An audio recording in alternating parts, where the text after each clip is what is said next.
Joining us now here and in the circle at D1 softball, powered by 643. Of course, she is entering her eighth season overall. She's been the head coach at Kansas since 2019 as an Olympic gold medalist. Back in 2000, when a great U.S. team up in Australia, they won the gold medal. We'll talk a little softball Olympics here towards the end, but also as a great player in her own time as an All-American player. Speak of Jennifer McFalls, back with us here on In the Circle at D1 softball. How you doing? I'm doing great. I'm doing great, Eric. Thanks for having me today. Let's start with your club this year. You got 17 returners, but you have 9 freshmen and 10 newcomers overall. It's a large roster. Just talk about that, and as well as the mix of the returners with the newcomers. Well, I'll start with our senior class. I mean, it's a special group. They've been with me. All seven of them have been with me for all 4 years, and you just don't really see that happen very much anymore. And they're not just they have changed this program. They have really set the standard for the culture. They're just not only great softball players, but they're great women, and they really are have been tremendous leaders for our program. And four of them are captains. They could probably all seven be captains, but four of them are actually captains of the team right now, and just do a phenomenal job just leading this group. And it's a big roster, but it's kind of nice that we have such great leaders at the top and a really talented freshman class. So hopefully, this freshman class will have an opportunity to really have some good leadership and, impact our program in the future as well. Do you like the big roster? Is that an adjustment as a coach? It's definitely an adjustment. I've definitely never had this big of a roster before, but it's actually been also pretty cool because we've had an opportunity to really have amazing, scrimmages in the fall that were really competitive and I think extremely important for our team and especially for the young ones, to really kind of feel like they were getting a lot of opportunities in the fall, and for us to truly evaluate where we're at. But now with just the pitching rosters, that's probably the biggest reason for my large roster this year is that we have actually 9 pitchers on our pitching staff. So, and again, we'll see how that all plays out for us. A couple of them are utility players, but 7 of them are actually POs. So it's going to be fun. It's going to be fun to see what this looks like. And, I think we've got a really, really solid pitching staff this year. I can't say enough about Coach Heberling and what she's done with our pitching staff. It's been absolutely amazing. And so I'm excited. I'm excited to see what they bring for us. I think it's by far the best pitching staff that we've had since I've been here. And we're returning a really large group of starters. So, I feel like when I look out there on the field, it's a really veteran group. And obviously we'll sprinkle in some young ones that have that talent to really contribute for us this year. So with the depth that you have in the pitching staff, how do you envision the staff to look like you and Coach Eberling? Do you see it being by committee? Do you see it being like set rotations? I know it's still kind of to be determined, but does create you a lot of different options as a pitching staff with as many arms as you got. It does. I think we're trying to work through some of that right now, the best we can, before we get going, but trying to establish what it looks like. I mean, I think we could potentially have maybe 3 different, starters for us. And that's kind of exciting to have some different looks in the circle. I and then I think we've got a handful of kids that are really different. They don't have necessarily the velocity, but they have the off speed and the spinny stuff that can really offset the pitchers that are, potentially starters for us that are bringing more velocity. So I just think overall we're just trying to figure out what each one's role really looks like, and kind of help prepare them and for them to understand what their roles look like. I mean, they definitely are not all 7 inning pitchers by any means, but the fun part about it is they're also very different. That it's going to be exciting to be able to even, we're trying to, lay out the pave pathway for them a little bit so that they understand like man, coming in and getting us a big out or getting us out of a jam or getting us just 3 outs in one inning, I mean, giving us a different look, will really, really be significant. So I don't think we have any kind, no, we have nothing set in stone right now. I mean, a lot of it's just going to really see how it pans out for us as far as just I think the experience will really help us in the circle with a few of them. We picked up Chloe Barber, who was a transfer from Wichita State. And she's a kid, I think at Wichita State, she was their number one and they really depended on her a lot. And she's really settled in well with us. Because I think she likes the fact that she's surrounded by a staff and maybe doesn't feel quite the pressure to feel like she has to be the girl every single day in the circle. So, um, it's fun. We got Kaylee Washington coming back for us this year in the circle, who's just a sophomore, and we knew she was really talented. She's just a kid that needed a year of experience under her belt. I mean, she just needed some confidence, to be real honest. And I've really, really watched her grow up a lot this fall, and so I think we'll see a lot of her in the circle for us. And then, like I said, we've got a couple of freshmen that are incredibly talented. Blakely Barber, Lila Partridge. Both come from really, really strong travel ball teams, and they're just competitors. They're absolute great competitors in the circle. So it's going to be fun to see them develop. And, again, it's like that first weekend out. I'm sure they'll have the jitters a little bit, some butterflies. And so we'll just have to kind of get their feet wet and see how they handle the pressure. Yeah, no doubt there. And I would imagine too, offensively, we talked so much about the pitching depth. Your offense, I look at players like a Haley Krapp, probably under the radar, 329 last year, 10 home runs, 34 RBIs. Presley Limbaugh, 358, led your team in hitting, 426 on base, was an all defensive Big 12 performer a year ago. There's a couple of key players on your offense and defense. Talk about this core offensively you have this year. Well, obviously in the leadoff spot with Presley Limbaugh, she's just has exceptional barrel control, and she's a tough out. She's a kid that runs well, so she just sets a tone. She's got a great eye at the plate. She's just been a really tremendous leadoff for us.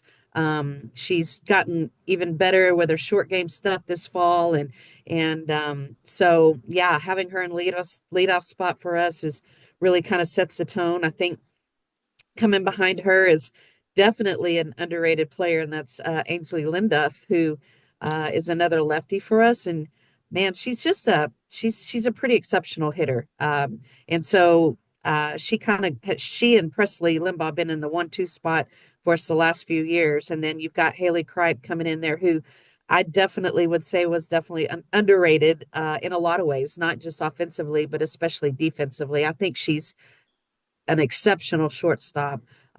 She's been an exceptional leader for us. She's a great teammate. I mean, her work ethic is off the charts. And so she's one that just really, really affects people around her. And she's competitive too. And so, I think you're going to see a lot more out of Haley Kripe this season. She's worked extremely hard at her game, really come a long ways even from last year. So, yeah, and then just kind of behind that, I mean, we have the ability to have some more power. You haven't seen much of Anna Souls, but she's a lefty power hitter for us. She's a junior this year, got a little bit more time last year, but she's a lefty pitcher. She's a first baseman. She's got some power in her barrel, so I think you'll see her somewhere in the middle of our lineup. And then we've got a freshman, Ella Boyer, who I think is pretty special. She's a catcher from Texas, and she has exceptional power. I mean, when I think about having to replace an Olivia Bruno in the past couple of years, who was a big power hitter for us in the middle of the lineup, I definitely see Ella Boyer being able to fill that role for her. And again, her time is just going to be about getting the experience that she needs. For us and gaining that confidence as an everyday player. But she's really, really talented, and I think we're going to see a lot out of her. And then, I just think we've got a couple of other young kids. Bailey Mesqua, who was primarily our starting catcher for us last year, will probably do the majority of our catching for us against this year, along with Ella Boyer. But she too has come a really long way. She's not a really big kid, but she's got some kind of sneaky power power in our bats. So it's gonna be a fun group to work with. I mean, I think we'll see a little bit more of a consistent lineup, for us. We had a lot of moving parts last year. We still have, some question marks, obviously, in our lineup as of today, and probably will for another good month or so. But there's some really good young kids that are working hard, and I just now it's just about handling the pressure and stepping up and being gamers. I know you pride yourself on defense. Where do you feel you're deep with all these options here on the roster? Do you feel you've got a pretty good core defensively here, or is that still kind of to be determined? I think we're very, very, very solid defensively. I think we were last year. I think our defense kept us in a lot of games last year. We turned a ton of double plays. We got out of a lot of jams, and we've got some drop ball pitchers on our team, and we got you drop ball pitchers, and we're getting ground balls out of them. I think defensively, we're able to make those plays. I mean, Haley Kripe, potentially September Flanagan, who might play second base for us up the middle, is a really, really solid duo up the middle for us. Then we've got Cadence Stafford, who also hasn't really played a lot for us, but she's a truly, truly, truly talented middle infielder. She can play short, she can play second, she can play third, she can play in the outfield. So a little bit more of a defensive specialist for us. And she has really come a long ways offensively as well. So I think she's another player that could easily be an everyday player for us. And she's a junior along with September Flanagan. Um, but those kids have done a great job. We're returning Campbell Bagshaw, who's been really solid for us at first base. Also, a kid that falls somewhere in the middle of our batting order, senior, just with a ton of experience. So, and then again, I just, you can't overlook Presley Limbaugh in center field. She's been exceptional for us out there. And she's just solid, incredibly solid. So, I think, for us right now, we're still maybe looking at potentially who's going to fill the left field spot. We've got a transfer that came from a JUCO down in Texas, McLennan Junior College, which is a tremendous program down there. Taya Pitts, and she's a lefty. She's a slapper power hit. She's got some power at the plate. She loves to slap, but I keep getting on her every day about swinging it because she's got some power. But she runs really, really well, and she's very solid in the outfield for us. So she definitely is a kid that's going to get a lot of playing time. It's just going to be a matter of, right now who's kind of hot and cold for us, probably from the offensive piece. I mean, I think we've got a lot of kids that can be in out of the lineup for us defensively. It's just going to probably boil down to who's swinging it. No swinging it, and you mentioned that it's amazing how much talent you could find all over the place now. Maybe even more so than there was 10 years ago, where you could find talented players in McLean. You're not the first one to have mentioned a player from that program and all the different programs. It blows my mind how much talent there's out there now that's kind of under the radar, not just in Division One. You could find other levels. 100%. I think he has done a tremendous job with that program down there in Texas. And so it's, when you're getting kids from a program like that, you know exactly what you're getting. They work hard. He has a very, very high standard for those kids down there and does a tremendous job. So we have loved those two kids that we picked up from them. And Ellie Lovelace is another one who's a pitcher utility player. She's still developing a little bit, has come off an injury. So not sure how much she'll impact us this year, but she's also really, really another talented player. So yeah, it's fun to see. I mean, it's there's a lot of talent out there. You just kind of have to figure out what you need and what's the best fit for your program these days. Your leaders on the team, are they leaders by example? Are they vocal? A little bit of mix? Talk about your leadership on this group. Oh, it's exceptional. Again, all four of them are seniors. Campbell Bagshaw is just an absolute unbelievable human being. I mean, on and off the field, and all four of them are. And that's the exciting part for me is that they're just so mature and they're so disciplined in their everyday life.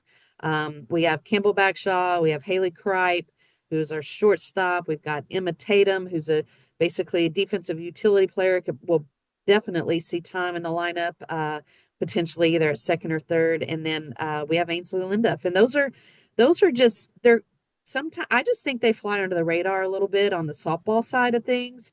Um, they're not flashy kids, but they are everyday role players. Like they just get their job done. I depend on them so much, just in the locker room, just their leadership, their work ethic, in the classroom. They're all really, really bright young ladies. They all have a very big future plan for, when they graduate. But man, they're truly special to my heart. And it's gonna be tough for me come senior day, just even thinking about that right now. But they're special young ladies that lead on and off the field, and they're just great teammates. And they're very much loved and respected by every one of the players on our team. Well, it's amazing too, the leadership and players that have been through the ups and downs throughout their careers. And I would imagine that's got to help a lot because they're going to get the message. Because really, if you look at it, last couple of years, a couple of games here or there, swings there, you're probably in the regionals. Is that a message that you sense from your returning players and your leaders about, closing? Because I know that's been something, closing games, closing series. That could be this. It's just a small margin, but it's the difference. It is, and you nailed it. That's the cool thing about this senior class is they have been so close and then so disappointed. As I have felt all of those emotions as well, and it's just they truly want it, and I can see that in their eyes every single day when they come to practice. I mean, they are just working their tails off. They had a tremendous fall. They just do all the little things right. They're what a coach dreams of coaching every day at this level because at the end of the day, I don't have to be in there because I know what they're doing. I know the way they're handling things, and I know the way what their work ethic, looks like. It's very intentional.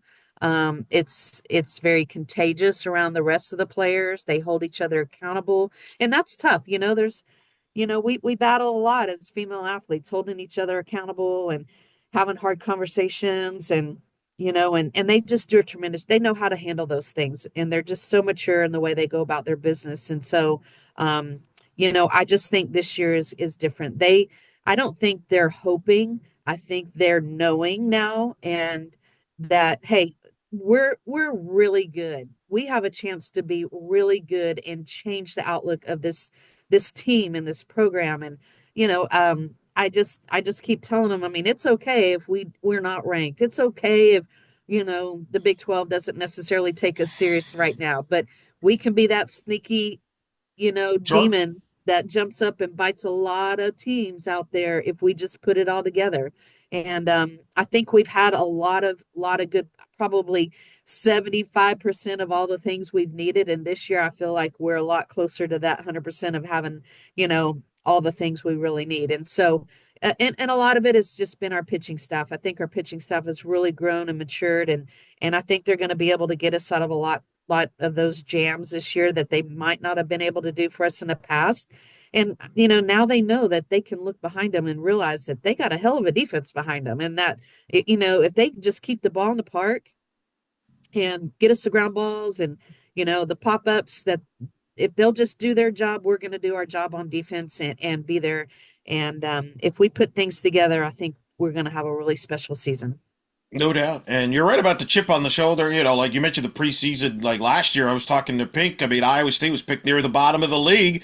And that kind of gave them a chip on that shoulder that they needed. And they finished in the top three in the state. So you're right. That's a great point there. And this, especially the Big 12, where the margin for air from the top to the bottom is not that much. Like, I don't envy you coaches voting in those coaches polls. I'll tell you that. I was just working on that this morning, and I tell you, I mean, obviously we got Texas Tech and oops, are you there? Yeah, I'm here.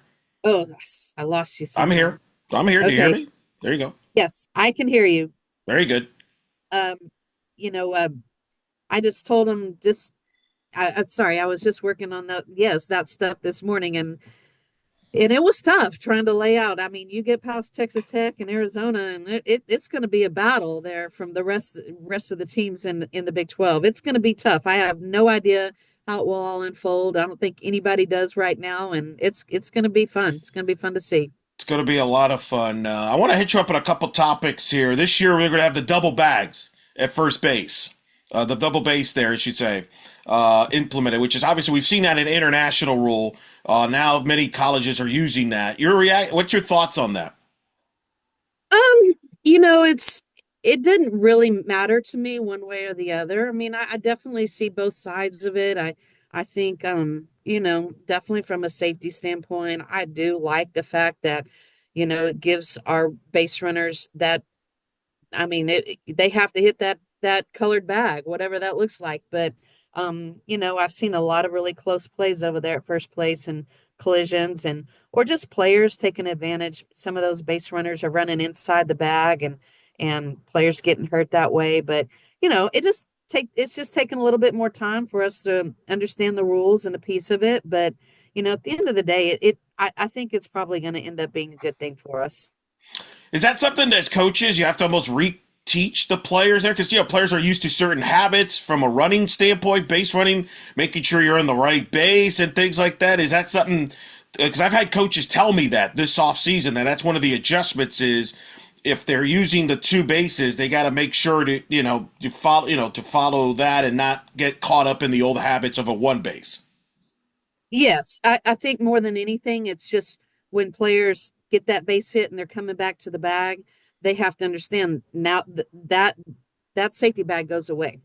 And that's a hard, I mean, you don't even think about that. You just think coming back to that bag. Yeah. To me, that's a little bit of a weird rule. I mean, but I get it. That once you pass it, you got to pretend it goes away and you've got to be disciplined to go right back to the white bag. And I think there's probably going to be some plays we'll see a lot across the country that players will forget that.